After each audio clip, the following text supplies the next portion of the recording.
Police disperse violent protesters in France amid anger over fuel taxes. Paris, French police fired tear gas and water cannons to disperse violent demonstrators in Paris on Saturday, as thousands gathered in the capital and beyond and staged road blockades to vent anger against rising fuel taxes.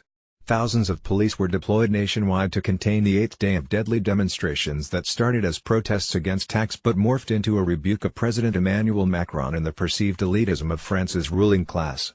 2 people have been killed since November 17 in protest-related tragedies.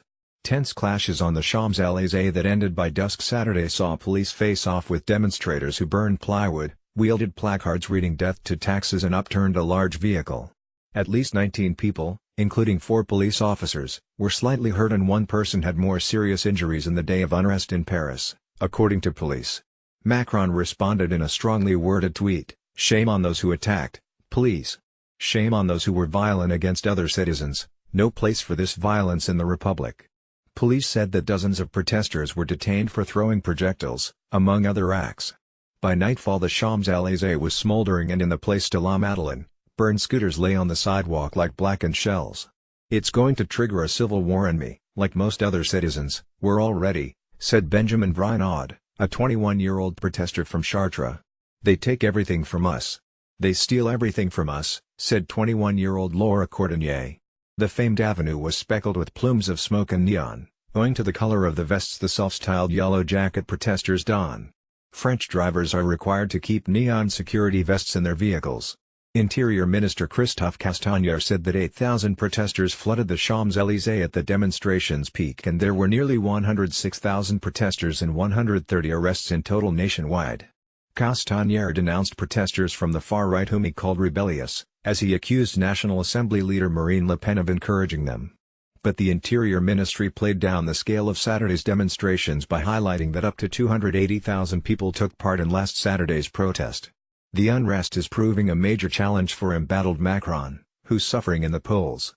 The leader, who swept to power only last year, is the focus of rage for the Yellow Jacket demonstrators who accuse the pro-business centrist of elitism and indifference to the struggles of ordinary French.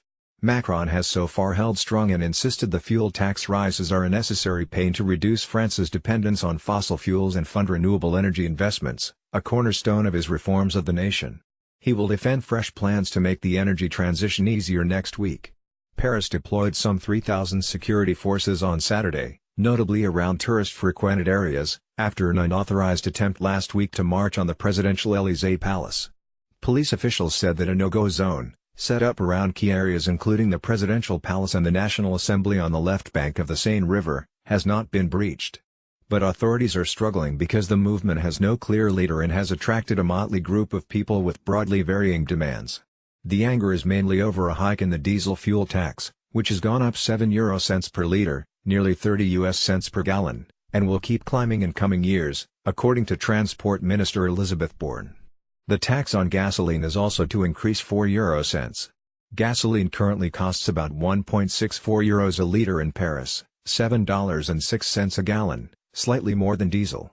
Far-left leader Jean-Luc Mélenchon explained to BFM TV the historical importance of this issue in the Gallic mindset. "When tax is no longer agreed to, it's the start of revolutions in France."